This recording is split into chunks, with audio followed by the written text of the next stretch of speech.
Greetings to you. I hope you're doing well despite the weather. Now let's get on with it. I watched a part of the Attorney General's program, Mr. Nandalal, and I'll skip forward to some remarks that the Attorney General made, which is he's celebrating the achievements with narco laws and the laws regarding confiscating properties from individuals, suspected individuals, who would have gathered their money or wealth by means of dirty ways or blood money. So he pointed out how the state, via Soku and the Chief Justice, gave orders where they were able to confiscate tens of millions of Guyana dollars from smugglers, basically.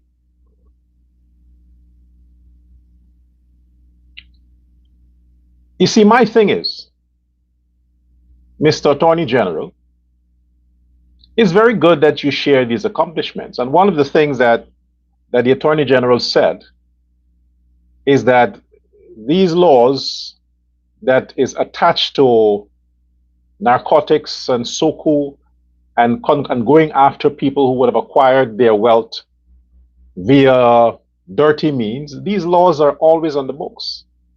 It's nothing new. But why does it seem that it favors only a few, while the many are subjected to the rule of law? Welcome to Uncensored Guyana. I am Dr. L. Prasad.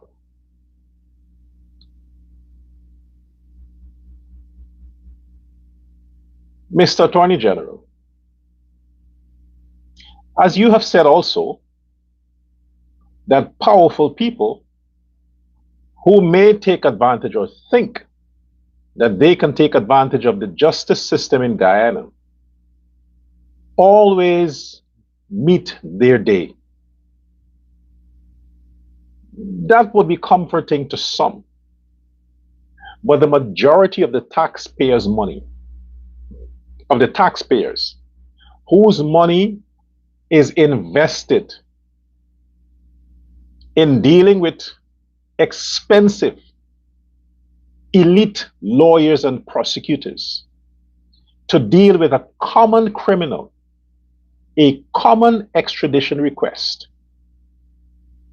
that is continuing for months. And as you also pointed out, Attorney General, that it is the taxpayers of Guyana who has to finance these lawyers,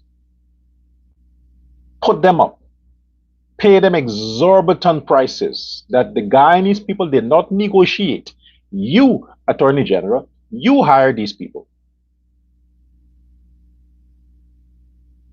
It is incumbent on you, sir, to use your powerful office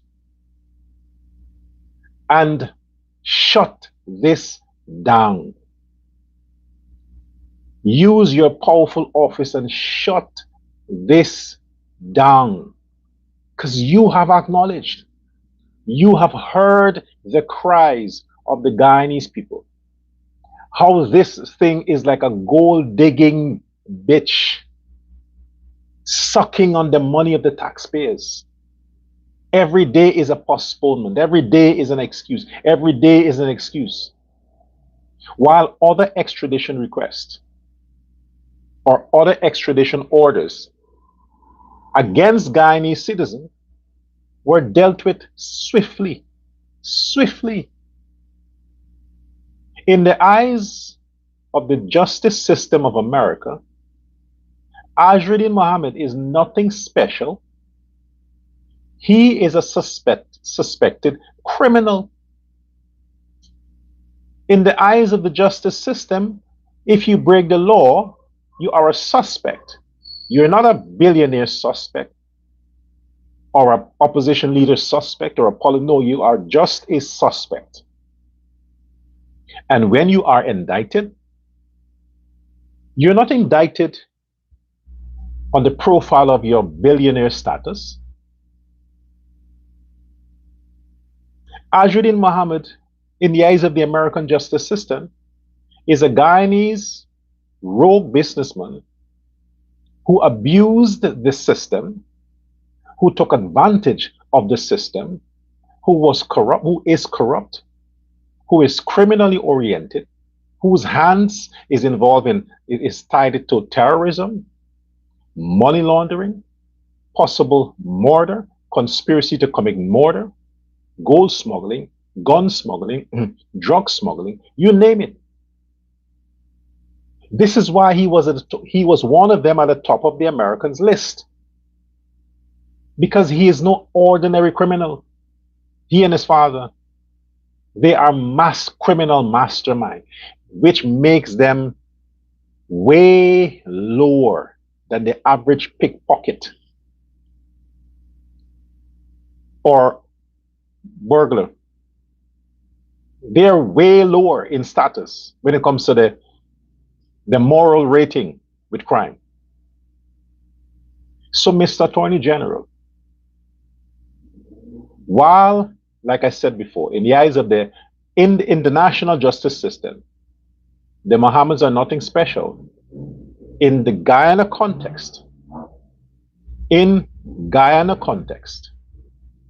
the Mohammeds are treated like celebrities, untouchable, saints, and you can't point the finger at them because it's blasphemous. So therefore, even the justice system, all aspects of the justice system, from the police to every aspect, must tread carefully when it comes to dealing with the Mohammeds. Because for some reason, they are above the law. They are royalty. Royalty. So while they stand there convicted, hence their extradition request, only to the Americans they're criminals. But to Guyanese, they're heroes. So nobody in Guyana, nobody in the police force or the justice system should treat the Mohammeds like they're common criminals. That's, so far, Attorney General, that is the impression you're giving the Guyanese. Because at the end of the day, you are the boss. You are.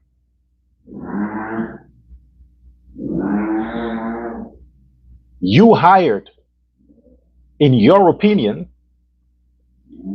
the best prosecutors an oil-rich nation can afford. The best. And your prosecutors that you hired at that exorbitant price that they would never get from any other country in CARICOM or Latin America. Only Guyana, only rich Guyana, only the oil nation, the booming economy can afford prosecutors like that. Only we can do that. But yet, your prosecutors are being slapped behind the head from the Mohammed's lawyers. The Mohammed's lawyers are running your prosecutors around on their fingers. Forget Judy. Forget Judy. It's your prosecutors against the Mohammed's lawyers.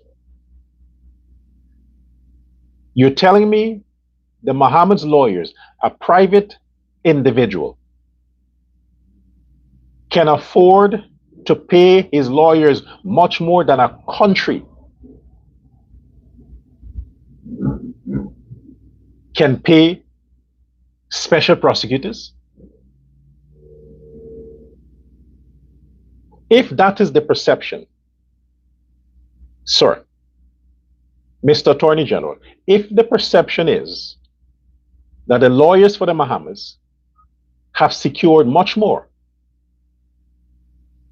than what you have dished out to these special prosecutors, they're not paid by the state according to their monthly income, like usually how the DPP would pay their prosecutors.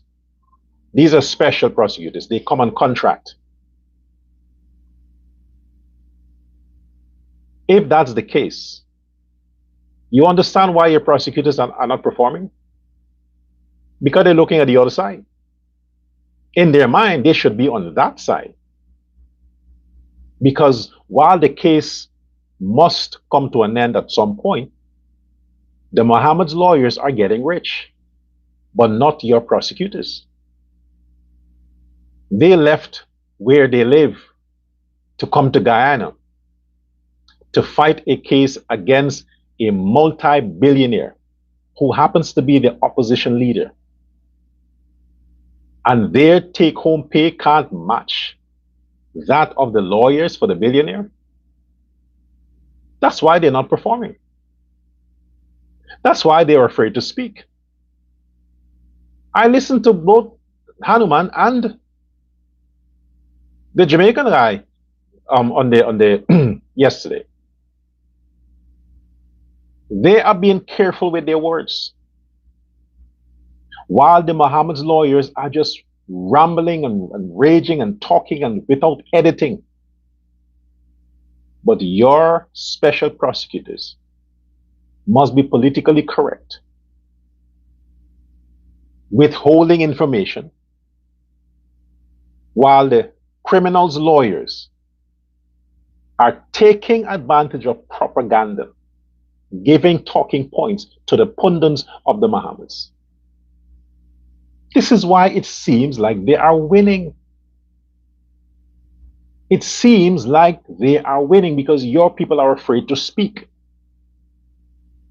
If you're not getting justice in the court, get justice in public. Get justice in public. Let the Guyanese know what's happening. You set up part of it on your show. But how many people tune into the Attorney General's program? How many? People are tired of the politics. To them, it's just the same repetition.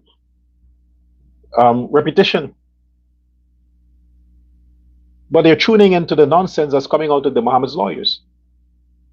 And they're believing that. You have to let your prosecutors hold press conferences, discuss the content of the fucking case, because the Mohammed's lawyers are doing it. They're doing it. But your side can't do it. Why? They are afraid of the judge, the magistrate. The magistrate should be there in the interest of the state. The state pays her salary. There's a question mark there. But so far, the perception is that she's not. She's both sides.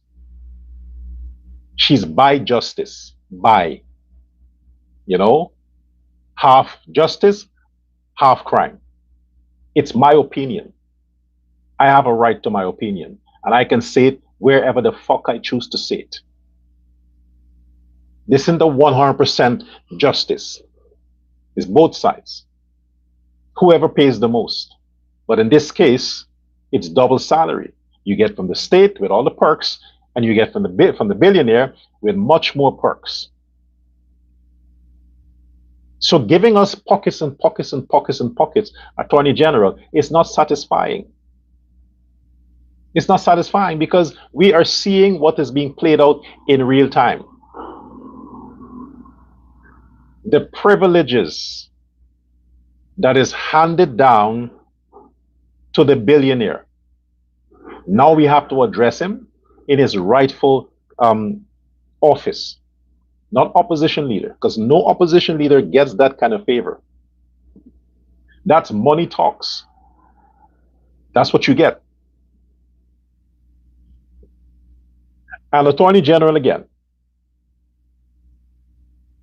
the country knows that the whole dengue claim is bullshit.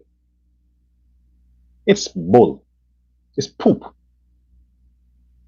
You know, it's like when the dog finds a spot to lift one leg and piss. That's what it is. It's piss.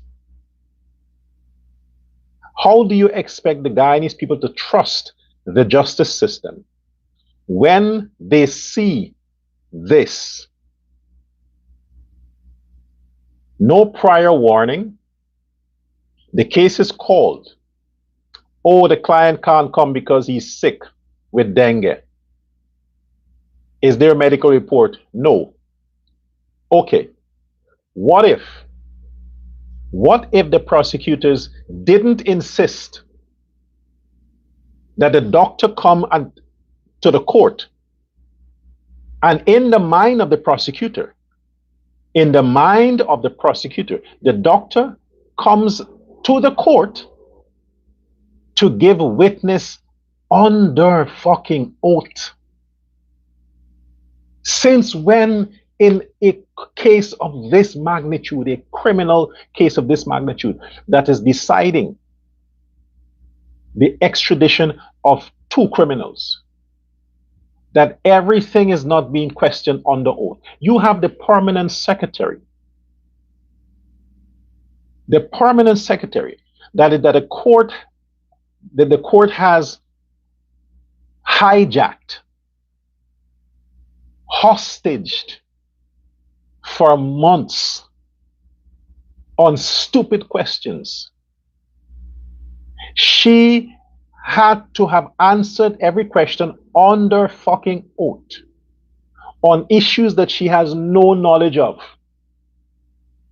She did not formulate the document that was sent to the Home Affairs Minister from the US Embassy to her department, Foreign Affairs, then to the minister.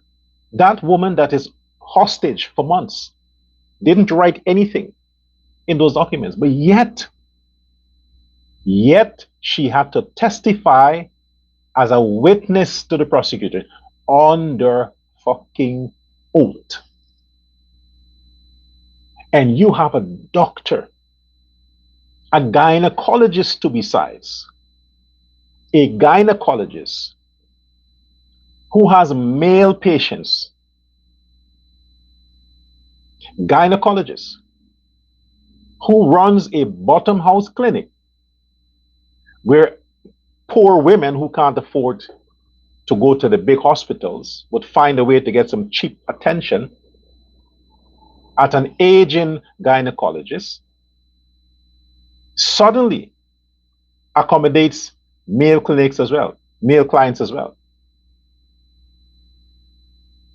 So the gynecologist, who allegedly is the Mohammed's doctor, who allegedly, not allegedly, as he claims, examined his patient, and his expert opinion is that the patient has dengue. Not just dengue, the severe condition of dengue. He has dengue for 3 stages. He has the worst case of dengue. And this doctor, this gynecologist, who examined this man, showed up in court because the prosecutors pushed it. Had the prosecutors didn't push it, if they hadn't pushed it, the magistrate would not have insisted, because she don't seem to give a fuck. If the Mohammed said that, then that's what it is. But the prosecutors pushed it. And it's so daring for her to resist that and say, no, okay, let's go along with it. I'll play along. He showed up in his capacity as a gynecologist, not a general practitioner, a woman's doctor, to testify in a case involving a man without solid proof. His word. Mr. Attorney General, what Guyanese saw there? The prosecutors had a right in any court, anywhere in the world. The prosecutors If there is a witness for the defense, they always they are always subjected to cross examination by the prosecuting side. That is standard procedure.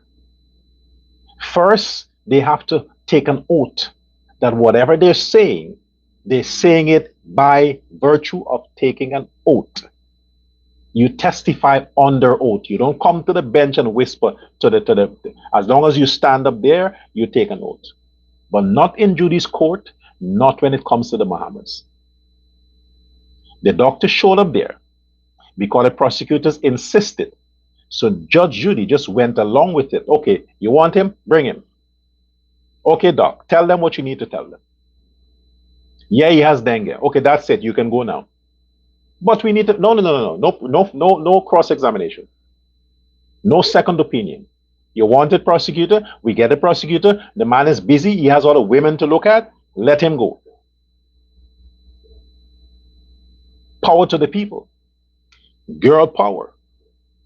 You see how women emasculate men? You see how women emasculate men? Imagine, these are learned lawyers, prosecutors. Years, decades in law. They would have gone to many countries in their capacity as prosecutors. They know how the court system works. But in this particular sense, for the first time in their lives, in their experience as lawyers, for the first time, they couldn't cross-examine a witness for the defense under oath. First time. Anywhere in the world. It happened in Judy's court. For the Mohammeds. Why? Because you, Judge Judy, says he has dengue, leave him the fuck alone? They let people say what they may. That he's your boyfriend. That he performs oral sex on you. People must say what they may. People have a right to their own opinion. Publicly and fucking privately. Because this whole thing was planned from the beginning. They know they're going to lose at the High Court, but they had to follow proceedings to end up at the CCJ. They had to follow. They wanted to end up at the CCJ because they know that's where they get salvation. So Judge Judy had to prolong it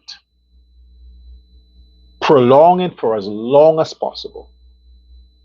And the fact that they knew the application to the CCJ would be there, they concoct this situation to say, you're sick with dengue. The worst case of dengue. Not only that, the doctor who's a gynecologist, who specializes in women's care, vagina and boobs, the anatomy of the physiology of women, suddenly become an expert on men and dengue. His years of experiences examining the pussy gave him enough information he had to get about what are the physical signs to look for when somebody comes and claims that they have dengue. Where is the evidence that Mohammed was at your clinic? You have footage, right? You have CCTV cameras, security cameras, right, Doctor Dalip? Where is the evidence that you examined the Mohammeds? That Azruddin Mohammed showed up at your place? Provide it. Show us the footage where Azruddin went into your clinic. Also show us the footage where you took his blood. Show us the footage where it was sent to the lab, who signed off to it. None of that could have been cross-examined in the court. None of it was allowed to be. You can't make this shit up. This ain't no conspiracy. This is as a matter of fact. You cannot prove that you examined this man. You definitely wouldn't subject him to a second examination. Most courts would do that, but not Judy. Judy says, no, fuck no. If this gynecologist says that his male patient has dengue, that's it. No second examination, no blood test, no second opinion, no interrogating the lab, none of it. Take what he says and let's postpone the case for 2 weeks. On hearsay, unsubstantiated evidence, the magistrate did what Judy does best: postpone the case, giving the Mohammeds enough time to plan their next move, which was CCJ. The irony in this is there's so many cases that went before the CCJ that had to take a long time before they even get a date for a hearing. The Mohammeds, within a day, the CCJ scheduled a hearing to decide on the merit of the case. I said yesterday, I told you, you see, I told you yesterday, watch my show back yesterday. Go watch it. I told you yesterday that if the CCJ entertains hearing this case, it's over. It's done. It's going to stay there forever. I told you. Same thing I said, same thing happened. The CCJ, the High Court of Guyana, the learned Chief Justice, what's his name? The man who dismissed it to say this is nonsense. Go back to Judy, continue the case. They went to the appeals court in Guyana, Guyana's Court of Appeal. The Court of Appeal, under the Chancellor,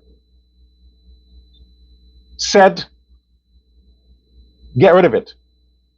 No merit. Continue under Judge Judy.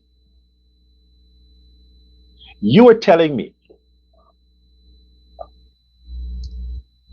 the CCJ, those people at the CCJ who's getting fucking money, who's getting funding from our country, from our government, whose existence is as a fucking result of Guyana, the Caribbean Court of Justice, whose existence they come into being, they have a fucking career, they have a job because of fucking us. We made it possible for them to exist. Guyana did. We fund and are still funding them.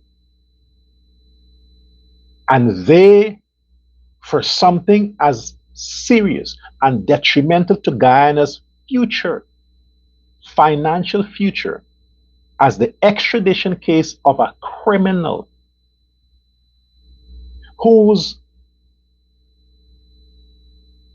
attempt to dismiss the case before Judy was struck down by the High Court, Chief Justice in Guyana.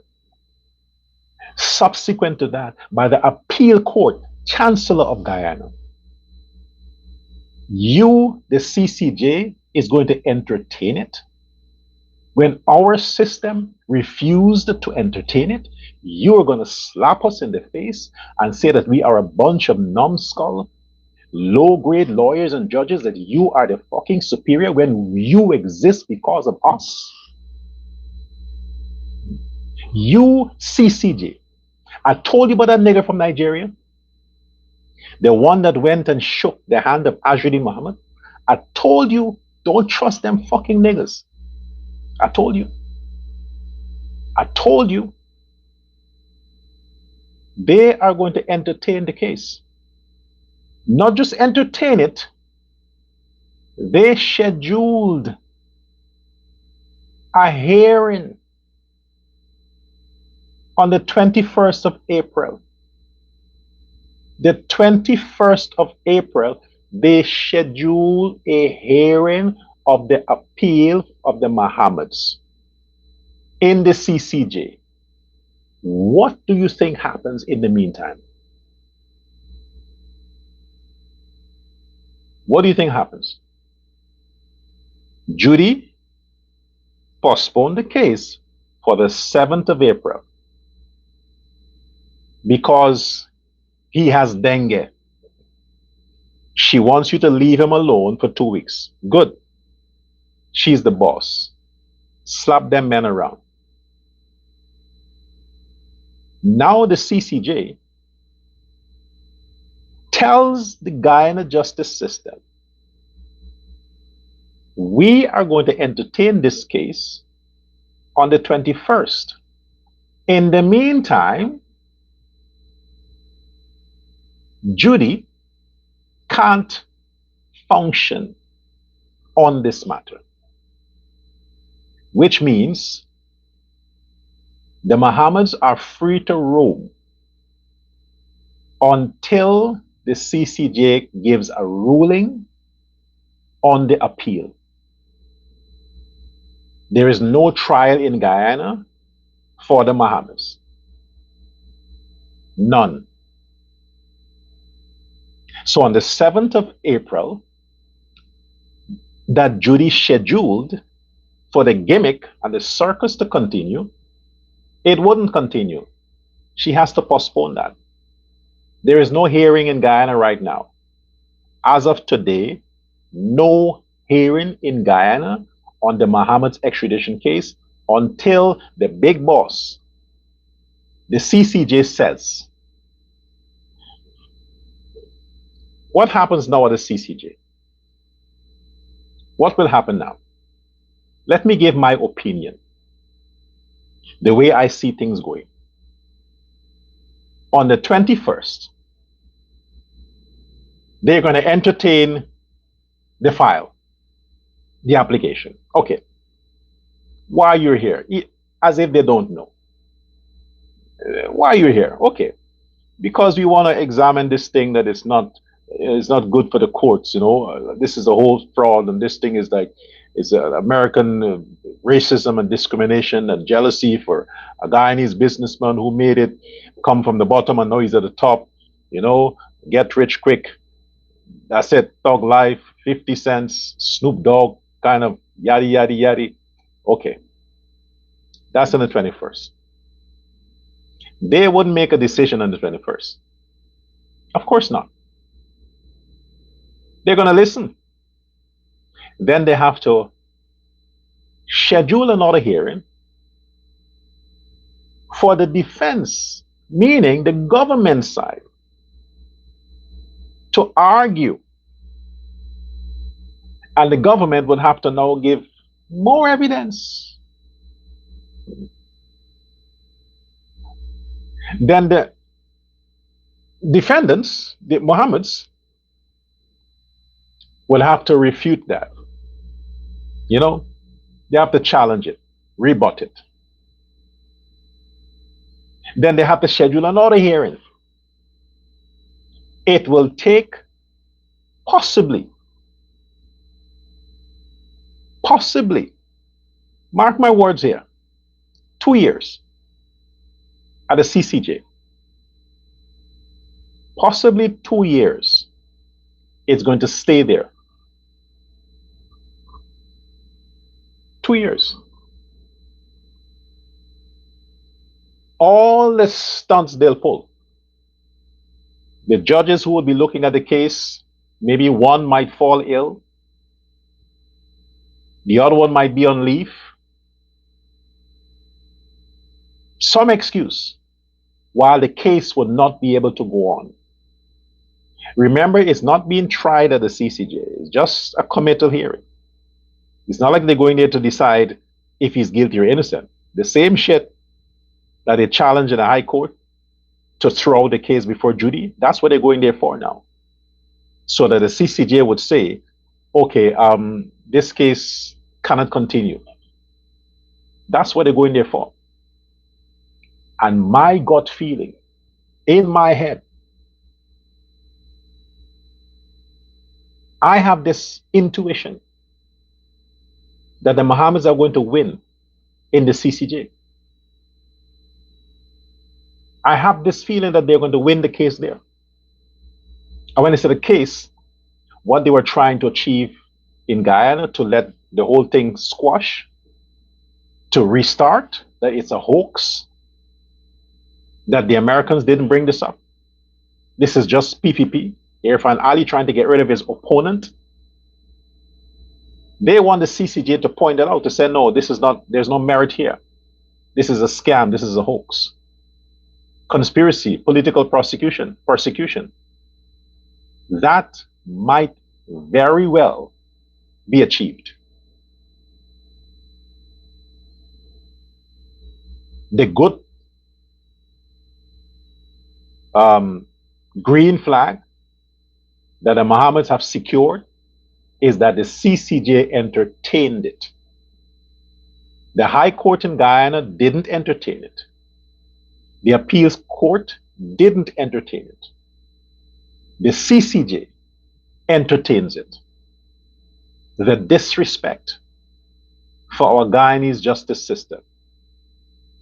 Mr. President, Mr. Attorney General, now is your chance. We all learn from this. Now is your chance, sir, to pull out of the CCJ. End the relationship. End the treaty. End it.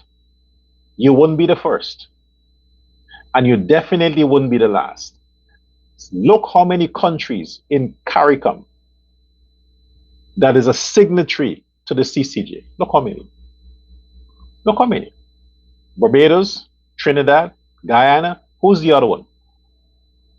Who's the other one? Google it. Sometimes I get misinformation. See how many countries in CARICOM, then see how many countries are signatories to the CCJ. Go look. And you will understand why they're not a part of the CCJ. Why they're not. Guyana needs to pull out. Guyana needs to pull out of CARICOM. Guyana needs to pull out of the CCJ. Guyana needs to do that. Because Guyana must understand that the only country that has its back is Europe and America. Trinidad. Nobody else has your back. All the other countries in the CARICOM, they don't have your back. They will conspire to do anything possible to break Guyana's democracy, to undermine the progress, so that the Indian president looks bad. The CCJ is run by a bunch of niggers. The CCJ. They don't like Indian people. They're racist. If it was the PNC, you think it would have reached there? It wouldn't have. But everything that happened that comes from the Ali government is met with stumbling blocks. Why? Because all the forces that are enjoying the fruits of President Ali's genius when it comes to the way he's governing Guyana and building Guyana, all the people who are enjoying that are the enemies. Are the enemies, not your friends. Pull out of the CCJ. Close it. Since we invented it, shut it the fuck down. Close it. Get rid of it. Put a school in the building. Let all those lawyers and those judges, they go back to their countries and get regular jobs like everybody else. Their countries can afford to give them jobs as judges and magistrates. Let them go fight crime in their own countries. Let the president go back to Nigeria and all the others go to their countries and operate there. Operate there. They want something to do. So they will be happy to prolong the Mohammed's case so they get a lot of media attention to the CCJ. It's a boring organization. Nobody talks about them. People are not interested in the CCJ. They're not interested in them. This is a chance for them to trend, for people to start talking about them. Oh, the Mohammed's cases at the CCJ, and then they have their press conferences, they have their meetings, they have their this, so they get some mileage. That's basically it. They're useless. Fire them. Close it down.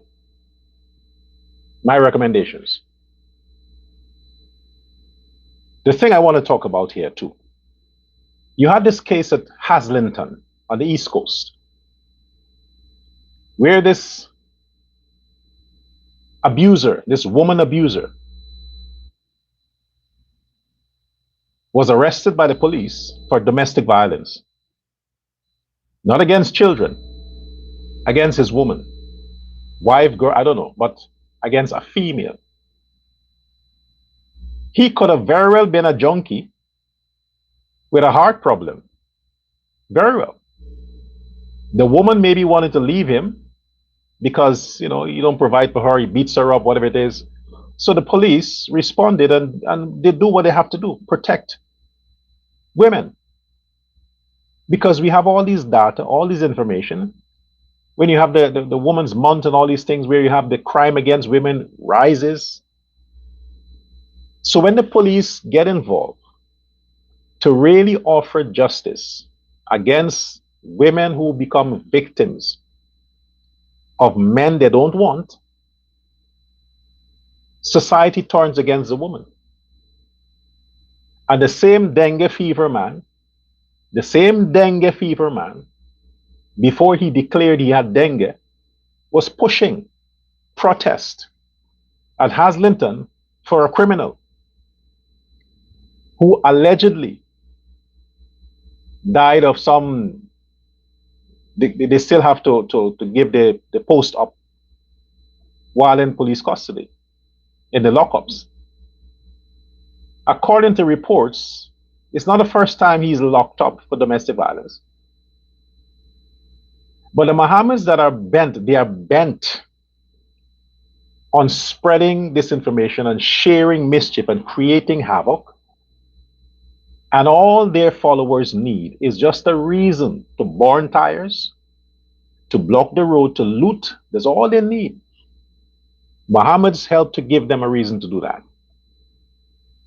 But this man who, a lot of you seen it,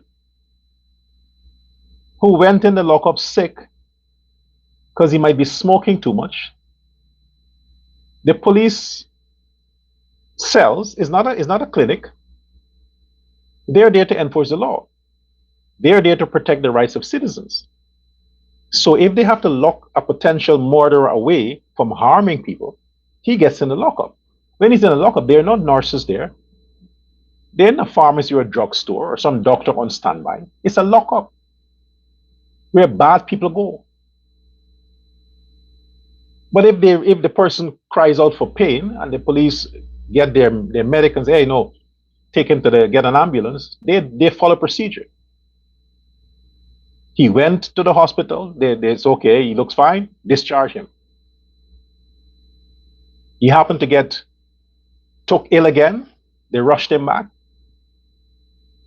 During the process of treating the man, he died. What do you hear from the Mohammeds and the PNC?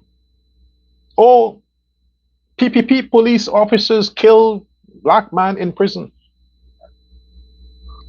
And oh, that's what they want to hear. What do you think followed after that?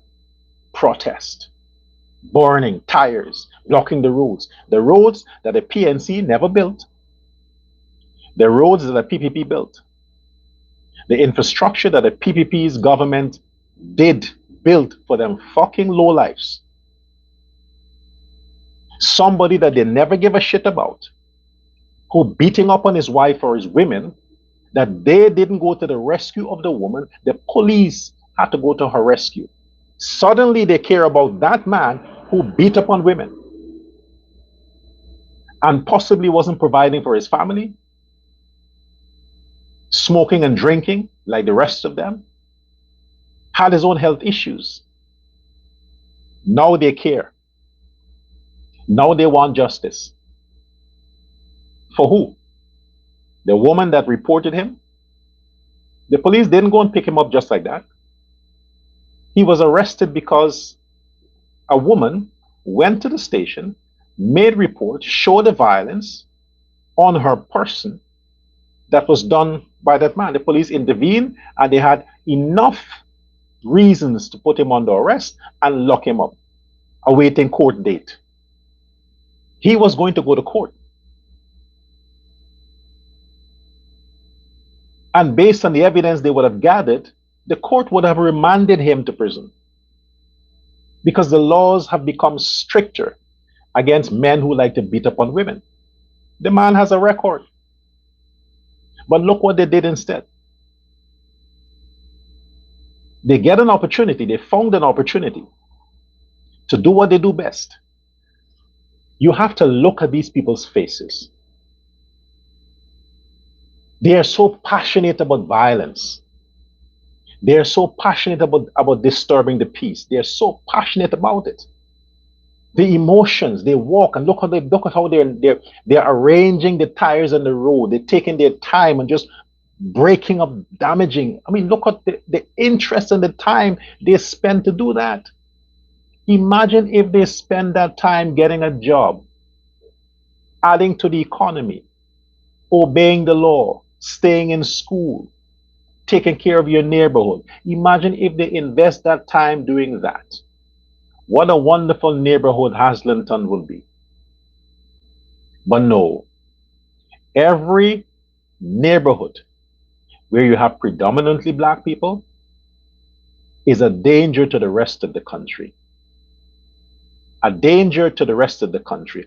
They're fake tears, they're fake emotions. Oh, it's the government fault. And what politicians do? PNC and now Azruddin, what do they do? They hijack that stupidity. They hijack that low-life mentality from them niggas, and they use it to spread propaganda, to spread disinformation, to spread racism. They always achieve. They always achieve that. What must the rest of Guyana do? Mr. Nandalal, you're the man who recommends laws and advises the government. Advise the Home Affairs Minister. They need to come down hard on these criminals. These niggas have no reason to be on the streets. Quite frankly, they would be better off in prison. Then they don't have to worry about working. They can sleep all day, like they do out of prison, get free food, and engage in man-on-man relationship, like they do out of prison. The difference with them being out of prison is that they're creating uneasiness for the rest of the law-abiding citizens who have to use the roadways, who have to pass by them in public. Just round them up and put them in prison. Dump them there. They'll be happy. Create a wall somewhere. Build a fucking wall somewhere and keep them behind the wall. You need to create a Gaza in Guyana. Guyana need a strip. A Gaza strip in Guyana somewhere close to the jungle. And you give them niggas one-way passage to that strip there. Tell them, don't worry. You don't have to work. You live on welfare. The government is going to feed you, clothe you, and give you free medical care. But you can go exist there. And from time to time, you drop a bomb and two. You know, just keep them in order. That's what you need. Because while they exist amongst civilized Guyanese, look at what they're doing. 2026, a country that is booming. We have an issue here where the country can face possible sanctions, where the Mohammeds have hijacked the judicial system, the courts. They have this magistrate on their team. On their team. Now people can say whatever they want to say. It appears to be the truth. He continues to enjoy comfort on comfort and luxury on luxury over and over. Now it's no longer the 7th of April, it's the 21st of April. And who knows what happens after that? Like I've said before, this can prolong for 2 years. While they would be around to create more mischief, to sponsor protest. And I bet you, not bet for that matter, the CCJ doesn't have the support of the American justice system. America doesn't back. Trump don't acknowledge the CCJ. America has no time with that organization.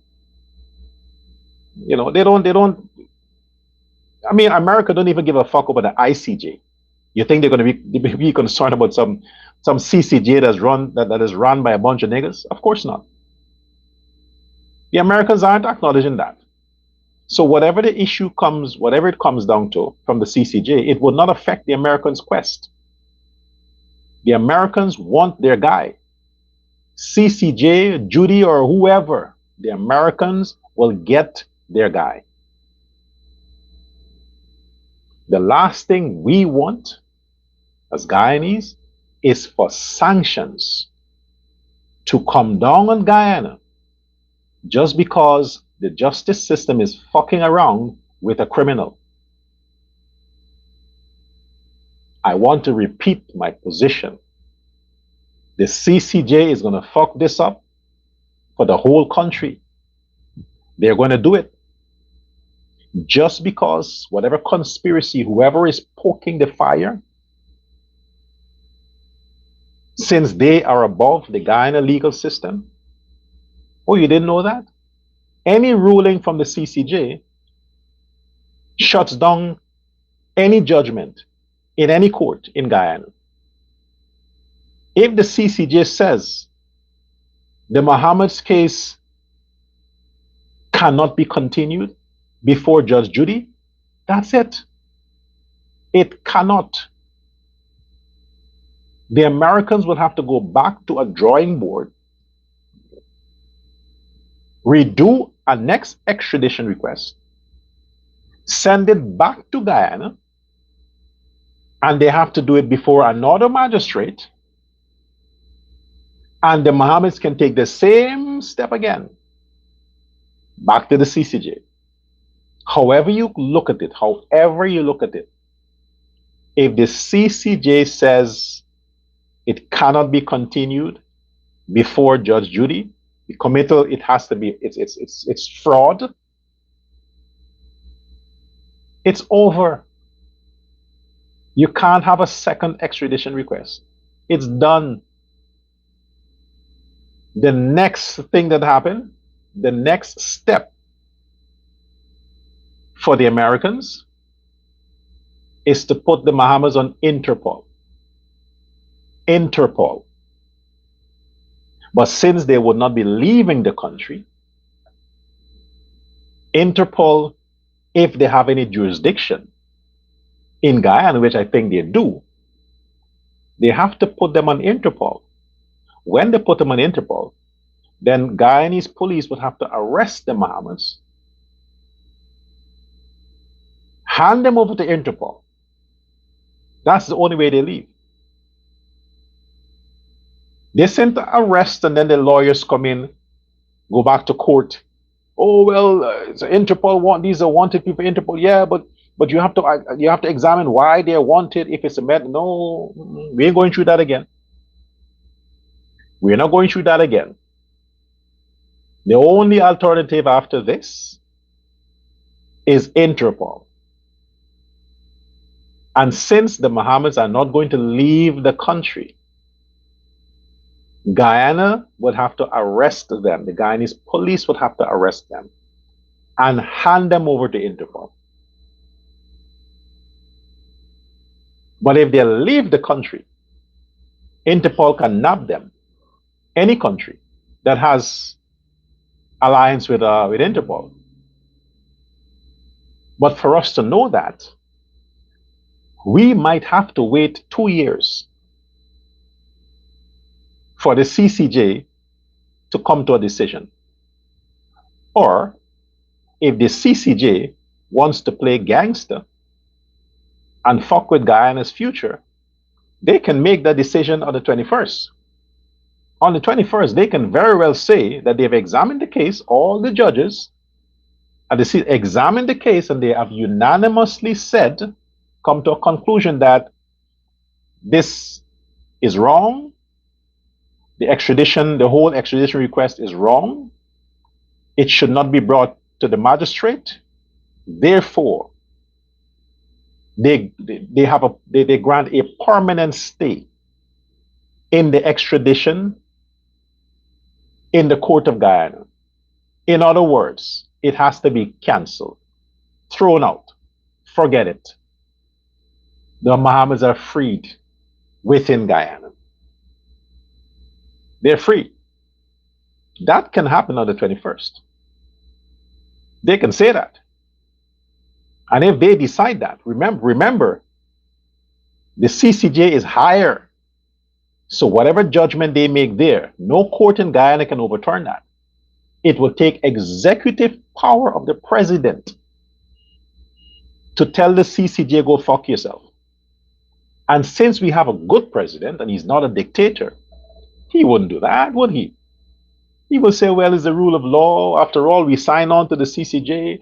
Well, we just have to change our laws and just pull out of the CCJ. And that will take time, wouldn't it? But for now, congratulations to the Mohammeds, you won. You won your extradition. You're not going to be extradited. Good for you. I can start saying it now. It's at the CCJ. I have no confidence in them. I have no trust in them. And I know they're against Ali and the PPP and Guyana's progress. So we can all join together and sing the glorious hymn, free at last, free at last. Azruddin and Shell, you are fucking free at last. Congratulations. I want to thank you for your attention. We'll continue this. We watch the developments. In the meantime, we have to find other things to talk about until the 21st. For now to then, we have to spend some time on Guyana's development and progress and the good things the government is doing and all of that. We have to focus on that because the Mohammeds are freed in the meantime, free to roam. You'll see him on camera soon, maybe tomorrow, maybe today, because it's a miracle. He's cured. No more dengue. He's cured. Oh my gosh. Allah cured his blessed son.